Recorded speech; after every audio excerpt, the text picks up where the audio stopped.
deuxième, très fort. Et le troisième, très agile.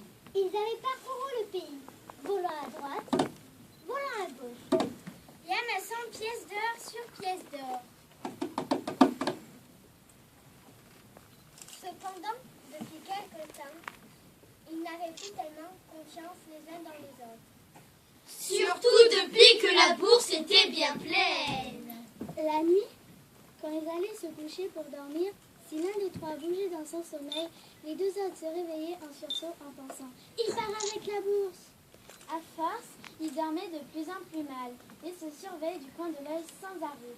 Et finalement, devenaient maladroits quand ils volaient.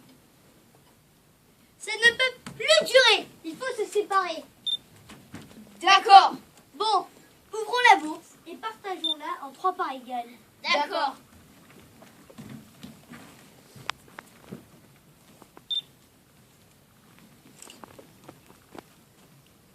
Ils ont ouvert la bourse, compté les pièces, mais voilà, il y avait 1000 pièces d'or.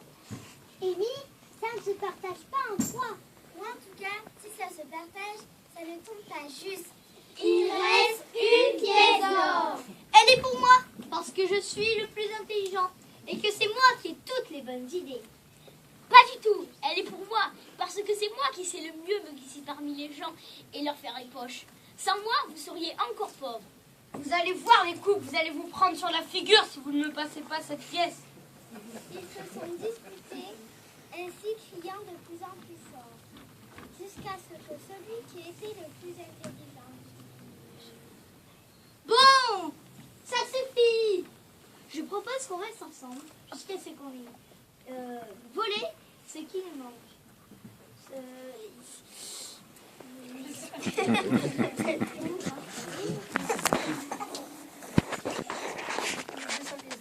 Jusqu'à ce qu'on ait économisé 1200 pièces.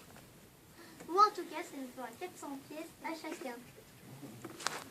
Bon, vu qu'on se fait plus confiance, voilà ce que je propose. On n'a qu'à aller en ville, on aura une chambre chez une logeuse et on lui confiera la bourse jusqu'à ce qu'on ait volé ce qu'il nous manque. D'accord? D'accord. Ils ont fait comme ils ont dit. Ils ont trouvé une chambre chez une vieille femme qui vivait seule dans une grande maison. Ils se sont installés et sont allés la trouver avec leur bourse.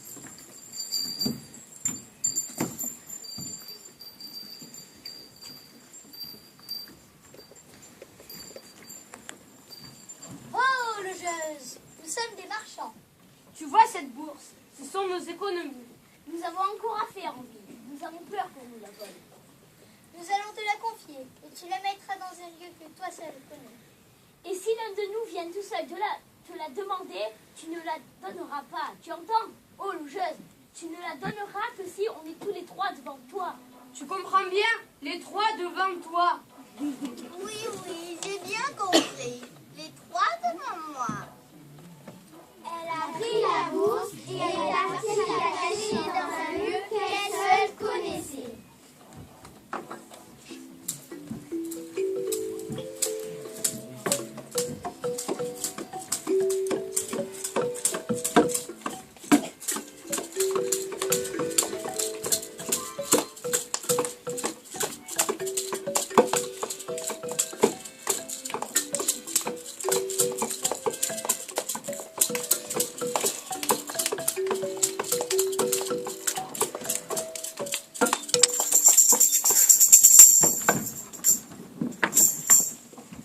Pendant ce temps, les voleurs sont repartis en ville et se sont remis à voler, voler et encore voler. Mais voyez-vous, en Inde, il fait chaud. Et vous vous en doutez, il faut courir, courir et encore courir pour ne pas se faire prendre. Et nos 3 voleurs suaient. C'est bien qu'ils puaient. Et quand on est voleur, c'est très embêtant de puer, parce qu'on vous sent de loin et on vous regarde juste quand vous avez la main dans la poche de votre voisin.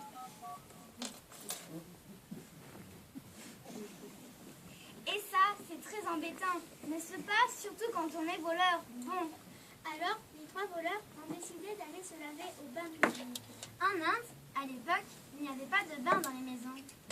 Il y avait un grand bain où on pouvait aller se laver, se faire masser et récurer, et frotter, et parfumer.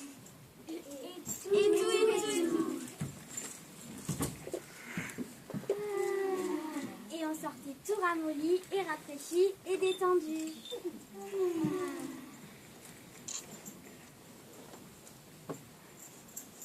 Ah, on pue. On va l'eau là. On va se faire repérer. Hein.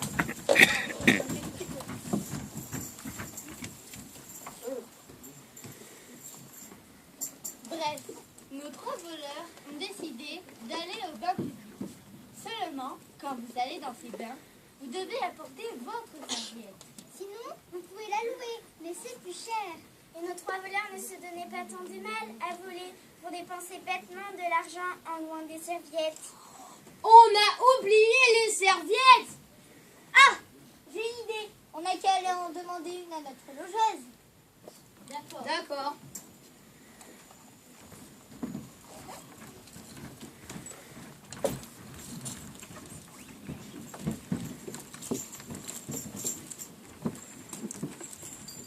Arrivé devant la grille du petit jardin, juste devant...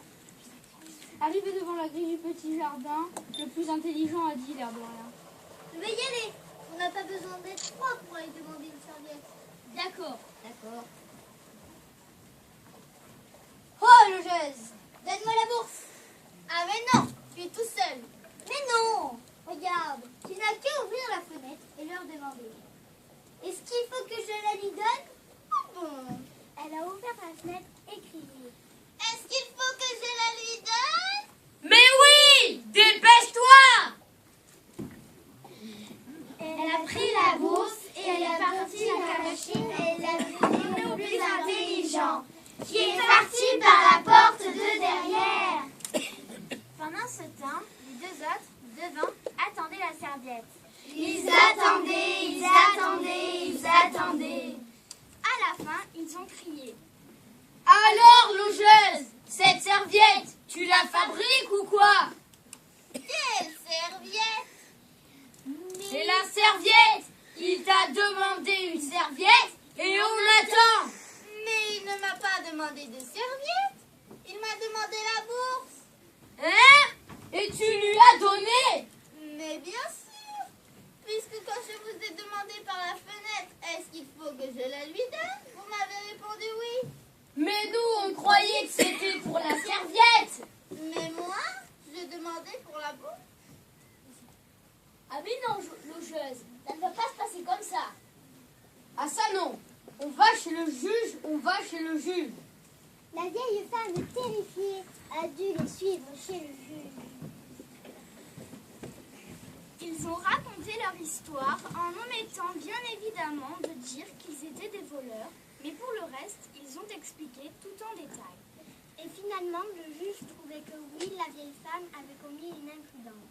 Tu as 3 jours pour trouver de quoi rembourser. Revenez tous dans 3 jours. Elle est sortie de chez le juge écrasée par le chagrin. Jamais il n'avait eu une somme pareille. Même quand ce pauvre mari était encore vivant. Jamais il n'avait eu une somme pareille. 1000 pièces d'or.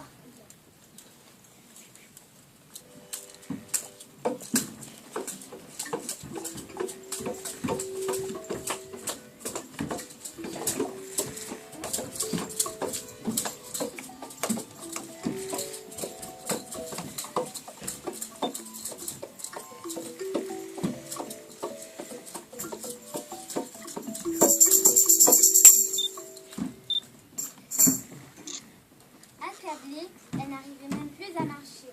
Les larmes l'aveuglaient.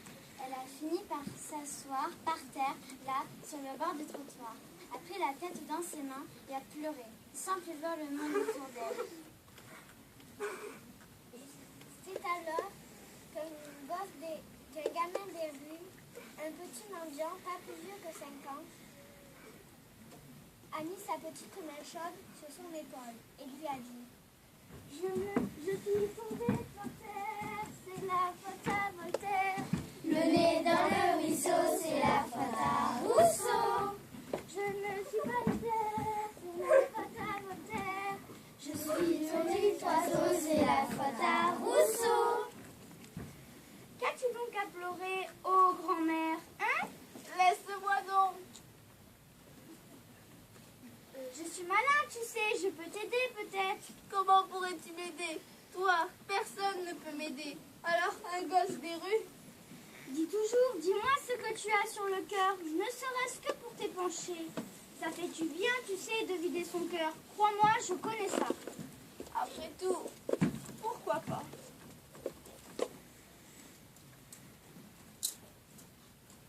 Quand il eut bien écouté, le garçon s'écria tout joyeux. Oh, mais c'est facile, c'est facile. Je sais, moi, ce que tu diras au juge dans 3 jours. Tu n'as rien à faire qu'attendre le 3e jour sans rien faire. Et quand le juge t'interrogera, tu lui répondras.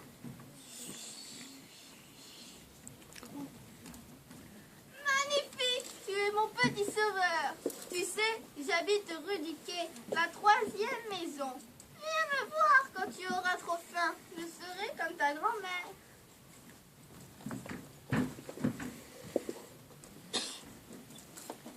La vieille femme est rentrée le sourire aux lèvres. Les 3 jours sont passés et la vieille et les voleurs se sont retrouvés chez le juge.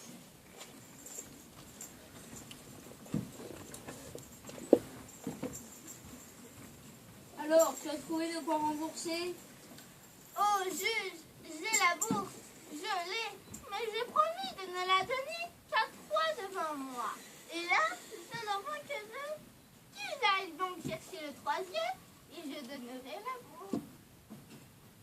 Pourquoi ne m'as-tu pas répondu ça il y a 3 jours? Oh, je n'ai pas trouvé ça toute seule. On m'a aidé. Qui t'a aidé? Oh, juge, tu ne me croiras sans doute pas, mais c'est un petit mendiant des rues, pas plus vieux que 5 ans. 5 ans? Va me chercher cet enfant. La vieille femme a couru dans les rues et a retrouvé le gamin à sa place habituelle et a demandé de la suivre chez le juge. Le juge a longtemps interrogé l'enfant et, impressionné par son esprit, lui a demandé. Veux-tu apprendre les lois? Oh oui! C'est compliqué. C'est parfois pénible. Je suis courageux. Veux-tu que je t'adopte pour fils? Oh, j'étais seule et sans ressources et me voilà pourvue d'un père et d'une grand-mère. On raconte qu'après toutes ces années d'apprentissage, si le juge se trouvait embarrassé par un cas très difficile, il se tournait vers son jeune élève. Tu as une idée, toi? Et le garçon lui répondait, vous savez, et c'était toujours la bonne réponse.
Immortel de tous les horizons, salut.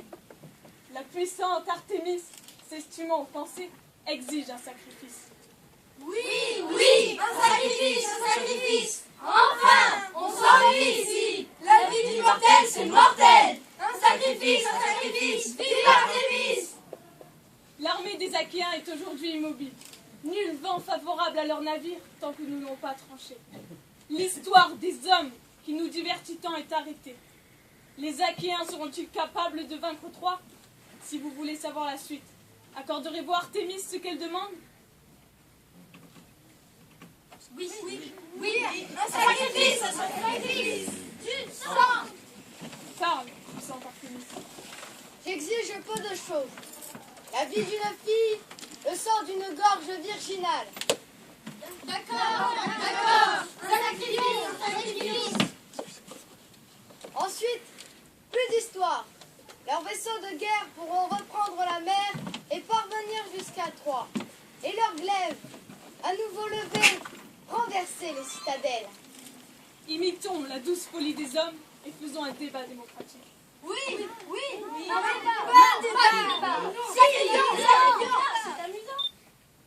Le débat semble déjà commencer. Que Dionysos et Apollon argumentent le débat. Avez-vous déjà aimé le corps d'une femme mortelle?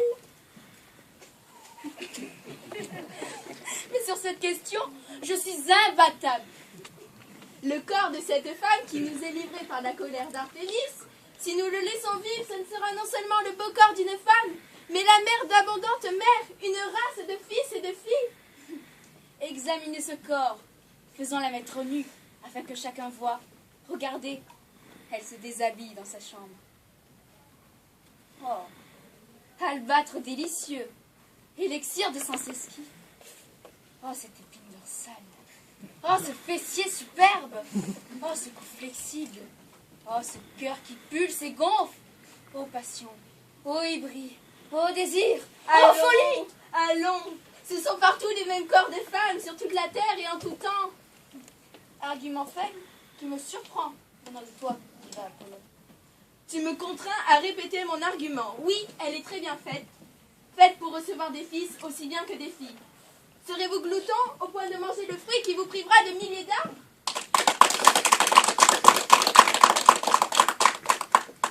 Apollon a raison. Soyons patients. Nous avons tout notre temps. Laissons aux fruits le temps de passer la promesse des fleurs. Mais elle n'est pas humaine, ne le voyez-vous pas? Nous en ferons une déesse. Et de cette divine greffe alors, naîtra, comme Apollon l'a dit, une divine race immortelle. Tu parles bien démagogue. Il appartient à nous autres immortels de défendre la ronce, le grain de sable et la fourmi, qui chacun à sa place œuvre pour l'univers. Nous appartient-il d'engrosser ou de l'égorger sur nos autels? Mais soit, en grossant. Vous avez bien discuté. Beau débat démocratique. Chacun de vous a ses raisons et chacun a raison de ses raisons. Comment trancherons-nous? Qui parmi nous achèvera le débat d'un bel argument imparable? Moi. Voici ce que je dirais. Je fais la tour entière portée par les souffles des vents. La terre ne m'a jamais fatigué. Nul parmi vous ne se fâchera si je dis que la terre est plus belle que notre Olympe, trop souvent dévastée par nos vains combats. Allons, farouche Artémis, prudente chasseresse, avance plus à découvert. Nous t'accordons cet argument qui met tout un chacun d'accord avec toi. Les hommes et les femmes sont nos pardons. Nous les portons partout où nous allons. Pourtant, il n'y a pas plus délicieux pardon. Voilà le point sensible. Chronos, notre Père à tous. Ce monde est soumis à ta loi qui vieillit et corrompt, et tue et fait que ce qui vit ne fait que passer. Oui, c'est le prix que nous payons, au droit d'être immortels. Continue. Cette hospitalité que nous donne quelquefois la terre, nous est-il pas permis de la rendre quelquefois et d'accueillir parmi nous quelques beaux mortels à qui nous pourrions dire ce que nous ressentons à la vue du ciel, de l'eau, une foule vivante. Nous aussi le ressentons. Le sang n'a-t-il pas assez coulé sur nos autels? Nous ne sommes immortels que pour offrir la mort? Tu pleures sur des élus divins, Apollon. Plaçons donc cette vierge à mes côtés, et que sa beauté appartienne à tous, sans être pris par aucun. Cueillir ce précoce lilas et se contenter seulement de son parfum? Oh, tu es vraiment trop dur, ô puissante Artémis.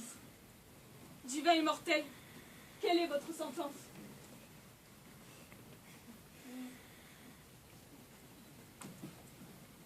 Soit, elle mourra. Artémis a bien parlé. Que la Vierge appartienne à la Vierge à jamais.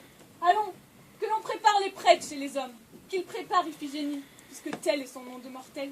Et nous, mettons nos habits de fête et soyons prêts aussi à la recevoir à l'aube du prochain jour.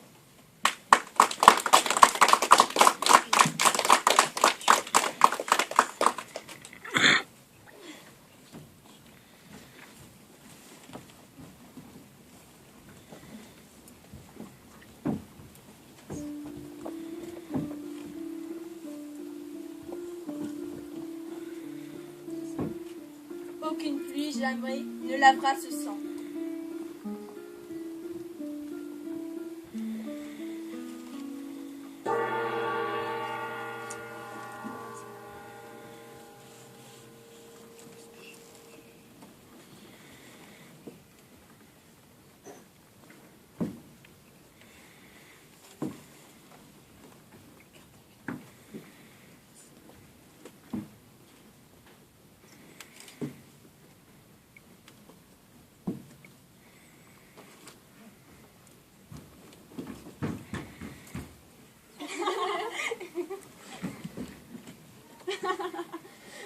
Voilà les jours pesants de l'été.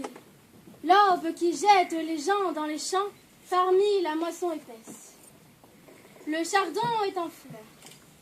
La cigale se saoule de son chant. Les chèvres sont grasses. Les jours sont plus longs. Le vin est meilleur. Et les hommes alanguillent au moment de la sieste. Voilà vers le levant à perte de vue les vallons de la terre d'Aulis. Et là, vers le couchant à perte de vue, la mer bleue et ses 40 bateaux amarrés au rivage avec leur cargaison. 3000 gris-gris, les meilleurs de nos hommes, leurs chars, leurs chevaux, leurs armes flamboyantes, impatientes de se jeter dans la guerre. Hélios leur cuit le crâne. La mer couleur de vin leur tourne la tête. Les vents ne bouillonnent pas, ils retiennent leur souffle contraire. Mais les oracles refusent de répondre. Les hommes attendent. Mais le vent est mort, les hommes s'énervent. les vivres s'épuisent, les amarres se rompent, les coques se déchirent. Quelques guerriers désertent pour regagner lâchement le môle lit nuptial. Les murailles de Troie appellent l'armée grecque. Un port qui offre un beau mouillage sur la mer indomptable. Une belle cité humaine bien riche, fermée à ce qu'on dit par 7 portes d'or. La gloire de tuer brûle leur cœur. La gloire de dépouiller des ennemis illustre, de répandre le sang noir des Troyens. Mais le vent est mort et les hommes s'énervent. Les vivres s'épuisent et les amarres se rompent. Les coques se déchirent. Panique dans une main, déroute dans l'autre. Les femmes tendent leurs bras vers les dieux, craignant pour leurs maris et pour leurs enfants que la mort se soule dans leur sang. les flèches, Les arcs, les javelots d'airain, les boucliers, les lances, les épées, les armures de bronze, étincellent sur la mer éblouissante. Mais la mer et les vents immobiles refusent à ce guerrier l'illustre hécatombe. ô vous les dieux, À quoi ressemblez-vous? offrez-vous figues et raisins, Êtes-vous soifard d'hydromel? Portez-vous griffes et crinières? avez-vous cornes et sabots? Oh les dieux! Oh vous les dieux! Quel baragouin jaspinez-vous? Quel baragouin jaspinez-vous? Ou bien peut-être chantez-vous? Langue des dieux, langue d'oiseau, langue de feu. Ô Vous les dieux, à quoi ressemblez-vous? Un bruit monte. Écoutez. On dirait le pas d'un homme qui peine. C'est quelqu'un qui avance péniblement. Un homme brisé. Est-ce le pas d'un boiteux? Non, plutôt le pas d'un homme qui hésite. Le voilà. C'est un gamin. Quelque berger? Il est aveugle. Un animal malade qui appelle la mort. A-t-il subi un châtiment? Ou bien Dieu qui l'a jeté? Est-ce ce serpent qui l'a mordu? Oh, ce gravier dans mes orbites! Braille, carcasse, braille! Désormais tu brailleras parmi les hommes qui brillent! Ah! Malheureux, qui t'a crevé les yeux? Pauvre Tirésias! Malheur à moi! Quelque Dieu m'aura puni pour quelque chose que j'ai fait ou que je n'ai pas fait! Crie, chien, coasse, crapaud! Crie ton mal! Jamais tu ne verras plus rien! Où sommes-nous ici? J'entends beaucoup d'oiseaux. Sur la terre d'Aulis. C'est ici que je viens. Que cherches-tu? Agamemnon, es-tu le roi? Oui, et Clytemnestre, reine. C'est bien là que je viens. Voyez comme il frissonne. Si c'était important. Des nouvelles de la guerre. Ne peux-tu pas attendre? Moi, oui. Les dieux, non. Dis-nous ton message, nous le porterons au roi. Non. Quelque chose cet enfant me fait peur. Gare à toi si tu déranges le roi pour rien. Comme j'aimerais Elle est dérangée pour rien. Mes yeux sont deux boules de feu. Dieu, oh vous les dieux, qu'est-ce que je vous ai fait?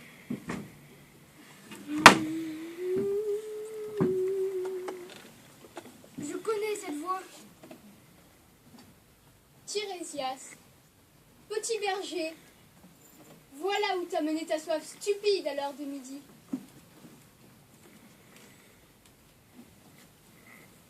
Je n'ai vu qu'une jeune fille qui se baignait. Tu as vu dans l'eau de cette source le corps d'Athéna, imbécile mortel. Tu ne verras plus le soleil. Athéna? Malheur, malheur à moi. J'ai fait de toi un dieu caché, la voix du destin aveugle, et tu crieras bien fort, car les humains sont sourds. Va, apprends à la terre d'Aulis quelle fête attend Iphigénie. Cher mortel, fils de roi, réveillez-vous, écoutez-le. Quelle est cette ciguë que les dieux me donnent à boire? Voilà l'infecte poison qui entre dans ma chair. Mes muscles, ma pensée, se combat dans tout mon corps. Je tremble. Allons, l'âme elle-même semble se retirer. Ils disent que je vivrai, qu'on ne meurt pas toujours d'être l'élu de Dieu. Enfant, parle-moi. Dis-moi le nom de ton malheur. Je ne désirais rien que la vie la plus simple. Une vie très ordinaire. Femme, comme j'ai froid. Plains-moi, moi, malheureux qui porte du malheur. Qu'une créature, une dernière fois compatisse. Enfant, quelle est cette chose que tu dis? J'ai l'oreille des dieux. J'entends le galop du futur bien avant qu'il n'arrive. Toutes ces visions. Voilà comment les dieux m'ont refusé le don de vivre. Est-ce une vision qui t'a conduite ici? Oui, Malheur! cette nuit d'été attend une mort innocente en même temps que la venue des fruits. Femme, va chercher le roi. Dis-lui que je sais comment faire gonfler devant la voile des navires. Dépêche-toi, demain à l'aube, si le roi m'entend, ces 3000 jeunes fous auront ce qu'ils désirent. La mer les prendra pour les conduire à la mort. C'est un fou! Chassez-le! Chassons ce gamin fou! Lydie, ce n'est pas un barbare! Chassons-le! Chassez-le! Chassons ce gamin fou! Chassez-le! Voyez comme les hommes sont fous! Comme ils s'affairent à préparer leur belle fête, leur belle guerre de Troie.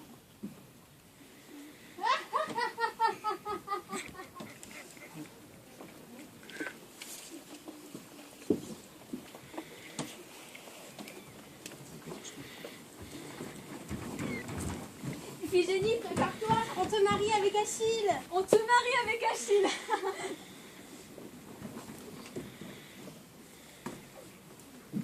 Voici les phares, les onguents, les bijoux, Les voiles, les ceintures. les diadèmes! Non, sans après, ni autre piège où les hommes se prennent. Ainsi, je serai devant toi, vêtu de cette simple tunique. Iphigénie, ce jeune homme a fait trembler la terre. Et devant lui, des reins de ses mains. Devant moi, ses genoux fléchiront. Il sera devant moi comme un statue d'un dieu tombé à terre. Il t'effarouchera, il t'intimidera, ce jeune guerrier, malade d'amour. Tu sentiras brûlant dans ta pensée les torrents de feu. Un satyre dansera dans ton cœur, sur ton visage une joie sans limite. Tu seras à moi, et rien que moi. Je vais le trébucher, ce demi-dieu! Tu trembleras! Une balle de paille qu'on jette dans le feu! Tu seras comme celle qui crie dans la douleur, tu crieras de joie.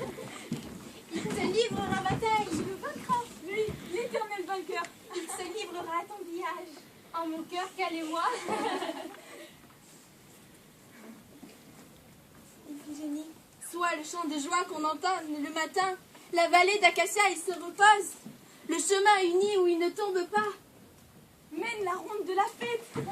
Voilà, il est fixé le jour.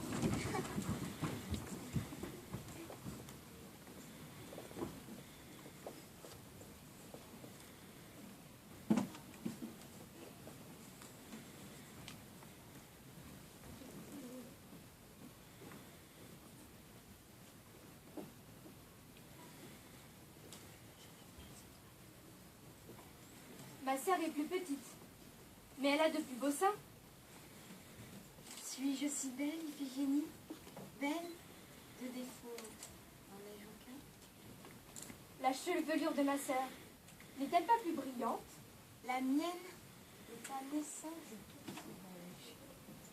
Ma sœur danse mieux que moi. Tu danses aussi bien que la lumière. À quel jeu joues-tu avec moi, lumière? Es-tu quelque déesse? Je ne suis que miroir. Oui, l'œil de la déesse aurait brûlé mes yeux. Et si Achille ne m'aimait pas, Il te recevra comme un miracle. n'est-il pas presque un dieu? Il est pétri de chair. Le souffle de mon ventre est sur le point d'éclater. C'est Je la- suis pleine de mots. C'est la sève de la jeunesse.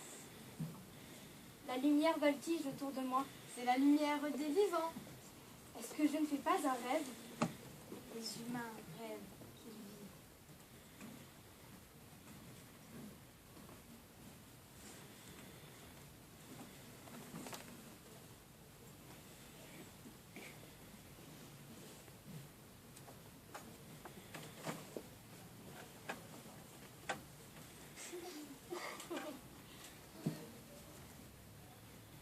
Qu'est-ce que tu as, Iphigénie? Un dieu a traversé ma tête en rêve. Ce n'est pas important, un rêve. Mais qu'est-ce qui est important, petite sœur? Par exemple, hier, je suis allée glaner le blé. J'aime bien glaner. J'avais un grand sac attaché devant et la nourrice ne me surveillait pas. Les femmes ont ramené les gerbes sur leur tête. Elles ont marché longtemps sans y toucher. Elles ont le cou solide. J'ai écouté ce que disaient les vieilles et elles disaient que c'est pour ton mariage. Dis, j'aurai une ceinture verte et un ruban rouge à ton mariage? C'est promis, petite Électre. Les garçons aussi travaillent pour ton mariage. Ils se sont levés avant tout le monde pour relever le piège de la nuit. Est-ce que tu auras 14 enfants comme la nourrice? Je ne sais pas. Chut. Il ne faut pas parler de ça. Les dieux décident.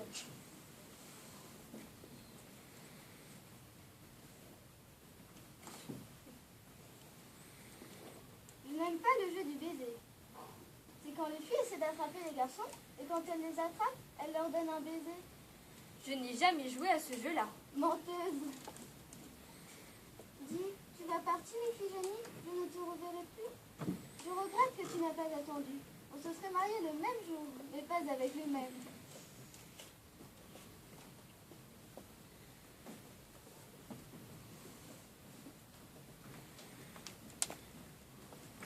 Ce garçon, tu ne l'as jamais vu? Laisse-moi me préparer, Électre. Ce garçon-là, pour toi, il m'a dit quelque chose. Je l'ai vu ce matin. Qu'est-ce que tu dis, petite curieuse? Je l'ai vu et il m'a parlé, c'est parfaitement vrai. Eh bien, C'est un braconnier. Dis, est-ce que c'est un barbare? non. C'est un grand guerrier grec. Il t'a parlé? Tu voudrais bien savoir ce qu'il m'a dit. Je ne te dirai rien.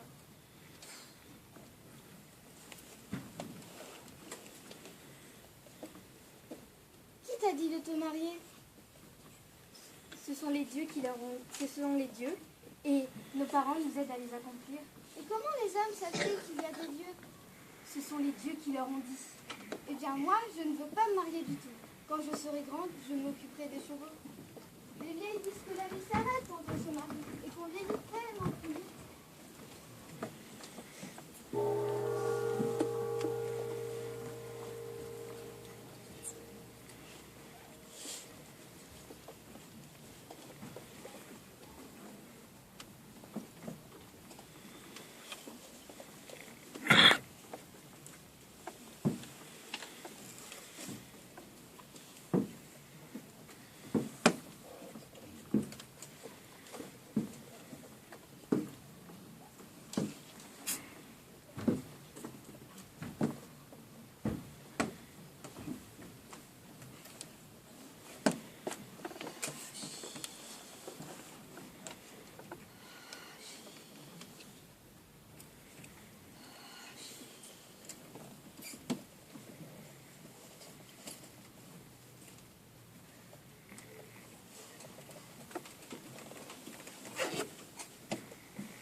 Ce n'est plus l'heure de deviser tendrement comme deux jeunes gens, ni l'heure du corps à corps entre les guerriers que nous sommes. C'est l'heure du rendez-vous intime, assigné entre nous par la guerre. Je suis mort, ô mon Achille, et tu es vivant, chacun sur une rive de la Desse. J'ai traversé avec la barque de Charon, et toi, tu es resté de l'autre côté. Viens. Plus près encore. Viens.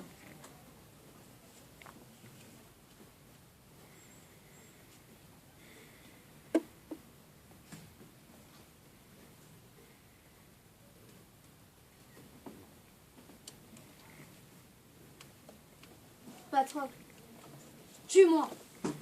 Tue-moi, afin que je traverse moi aussi le fleuve glacé des morts, et qu'à jamais, toi et moi, nous soyons réunis. Non, ce que tu me demandes est impossible. Ce qui nous sépare, c'est par mieux les hommes que la fortune. Je suis passé au monde de la nuit, perdu dans la cohue des ombres. Et toi, ton beau visage, je le vois, tout encapuchonné de la lumière du levant. Ma face est voilée, livrée à l'invisible. Et la tienne, si belle, si lumineuse, qu'elle fauche mes genoux.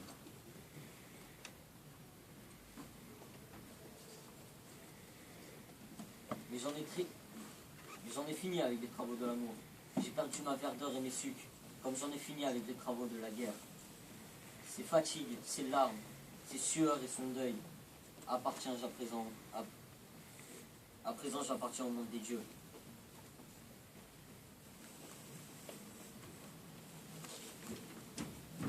Tu m'as mené à ce point de la vie qui pour un homme vaut la peine de vivre. La contemplation de la beauté même. J'ai été mutilé et tu m'as réuni à moi-même. Ensemble, nous avons recollé nos morceaux épars. Tu étais mon seul bien, mon ami.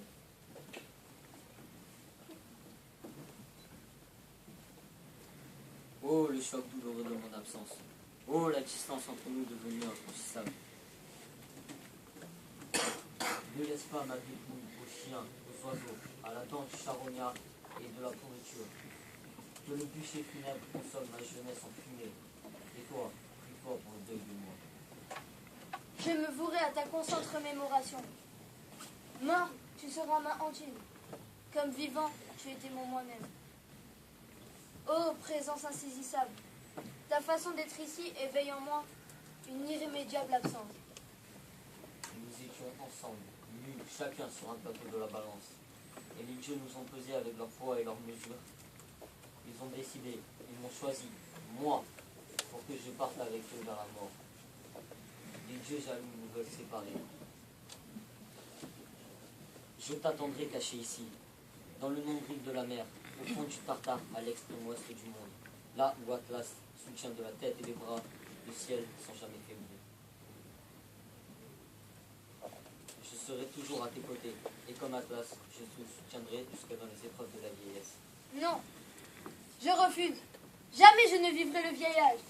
Je me donnerai la mort quand j'aurai dépecé le cadavre d'Hector, ton assassin, que je l'aurai traîné 7 fois autour des grandes murailles de Troie, face contre terre, et que la peau arrachée de son visage et de son corps ne permettra à personne de le reconnaître. Ne pleure pas, n'aie pas le regret de ta vie mortelle. La vie et les expériences qui t'attendent. L'endurance que tu dois avoir pour devenir toi-même. La gloire impérissable qui sera tienne. Vis au contraire, vis de vie. Ne regrette pas la lumière du soleil, ni l'amère douceur d'une vie mortelle. Le présent est à toi. Voilà ce que j'étais venu te dire. Adieu, et aime la vie comme tu m'as aimé moi-même.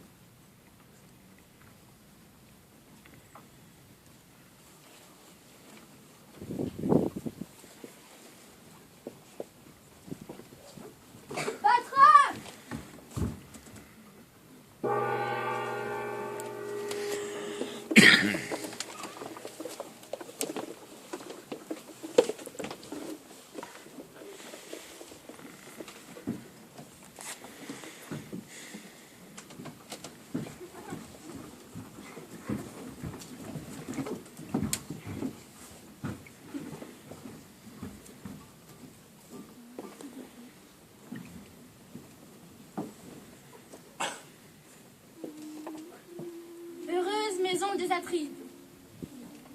Heureuse Iphigénie, le bonheur vient vers toi, sans effort. Les dieux ont tissé d'or la trame de ta vie, depuis la ceinture de ta mère jusqu'à ce jour. 12 fiançailles avec le fils d'une déesse. Le palais tout entier plein du bruit des flûtes. Et toi, Iphigénie, encore enfant, tu bondiras des bras de ta mère, enlaçant de ton bras enfantin le bras du très puissant Achille. Prends sous dos butin, Achille. Fais jaillir de votre union une race unique, comme Pégase fit d'un coup de sabot jaillir une source à Corinthe. Mêlons-nous pas dans la danse, bondissant comme de jeunes femmes. C'est jour de liesse aujourd'hui. Unissant à la danse le chant triomphal.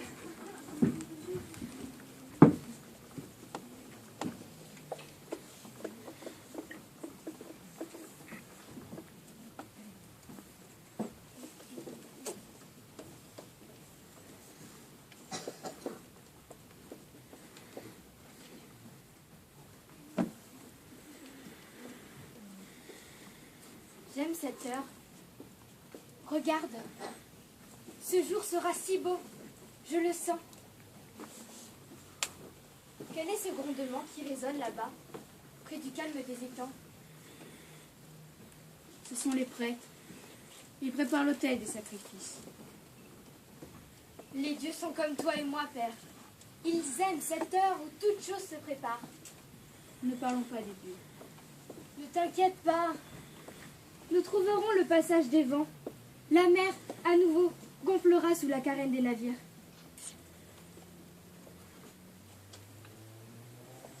Pourrais-je être présente à la cérémonie? Les dieux exigent ta présence. Alors que ce jour soit béni. Je ne savais pas que les dieux se préoccupaient de moi. Je voulais voir le sacrifice et ils m'ont Tais-toi. exaucé. Quand les dieux veulent nous punir, ils exaucent nos prières. Qu'est-ce que tu dis, Père? Comme ce jour est calme. La guerre paraît loin. Pourtant, les garçons taillent des arcs. Ils ne savent pas s'arracher de cette rage de revanche.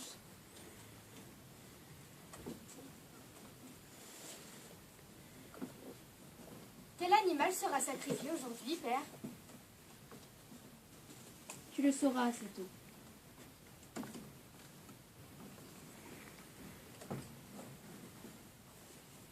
Tu parles de très loin, comme si un doigt se posait sur ta bouche et empêchait les mots.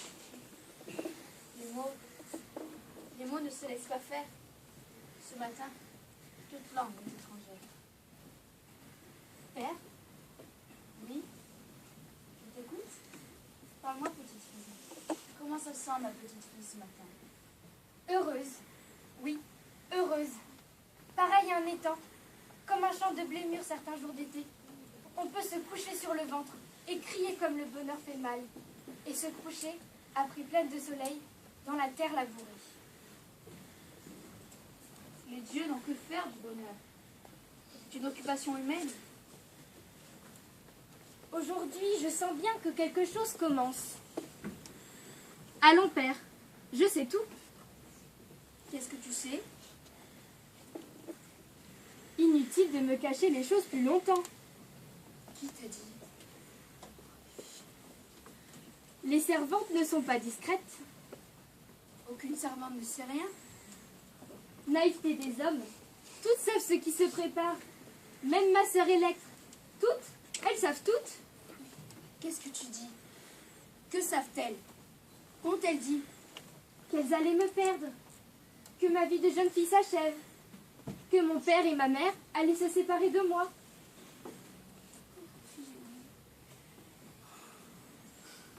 Les dieux seront à mes côtés et j'épouserai Achille. Père, ne pleure pas. Un roi ne pleure pas. Ce n'est pas le roi qui pleure ici. Un si beau jour et vous pleurez? Oui, tu as été la première à me donner ce nom de père. Et par toi me sont venues ces premières caresses d'enfant. Mes filles et mes fils, un jour vous consoleront. Vive au moins la vie, et vive au moins ma vie. Bien sûr. Écoute. Le bruit des flûtes. La flûte résonne chemin désâtre vers le palais. C'est un jour de fête qui se prépare. Les femmes d'Argos chanteront dans quelques heures. Ne serais-je pas la plus belle de toutes? Afin que chacun dise « La voilà !» et dise « Cette fille mériterait l'amour d'un dieu !» Voilà que la douleur vous ressaisit, père. Ce n'est rien. Apprends-moi à me séparer de toi. Allons consulter Calcas. Voyons voir quel oracle commande à ce jour. Non, Pourquoi? je connais l'oracle du jour. Eh bien, Il me dit oui, que je dois donner ma fille et qu'un roi ne possède qu'un royaume. Ce n'est même pas capable d'obéir. voilà, l'oracle est clair. Très clair, ma fille. Allons, va te préparer. Tu seras fière de ta fille. Puisse ma fille être aussi fière de son père.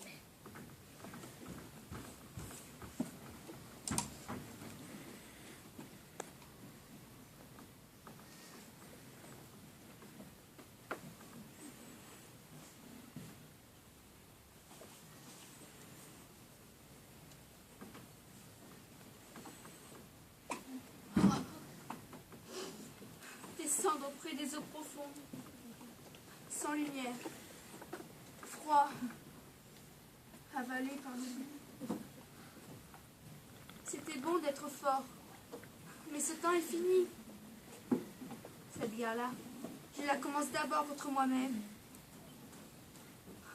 Les dieux sont là. Leurs mains grasses s'agrippent au rebord des fenêtres.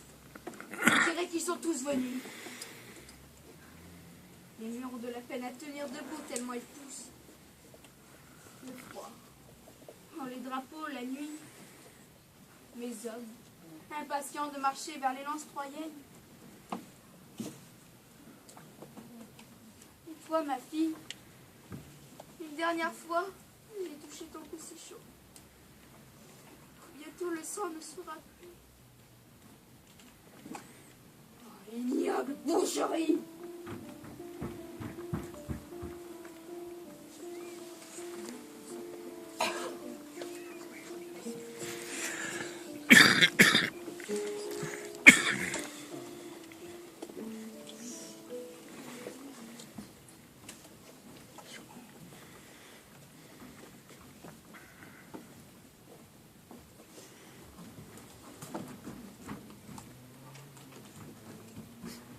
Qui es-tu? Moi, Achille?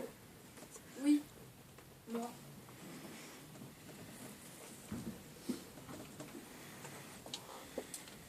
Un temps, j'ai été bûcheron.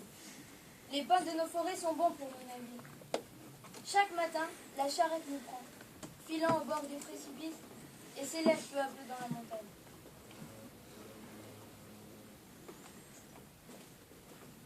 Depuis peu, un rêve m'a appris que Patrocle mourra. Mon esprit plein de troubles et d'incertitudes, je viens quittant la caverne des vents.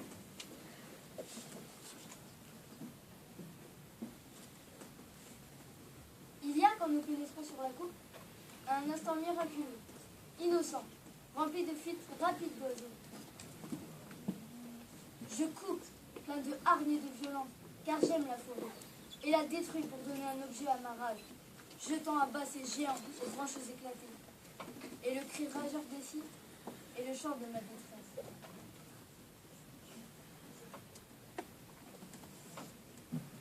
Ainsi, c'est toi, Iphigénie. Les temps deviennent difficiles, et cette terre foutrement étriquée pour l'aventure. Moi, les choses qui m'occupent sont futiles.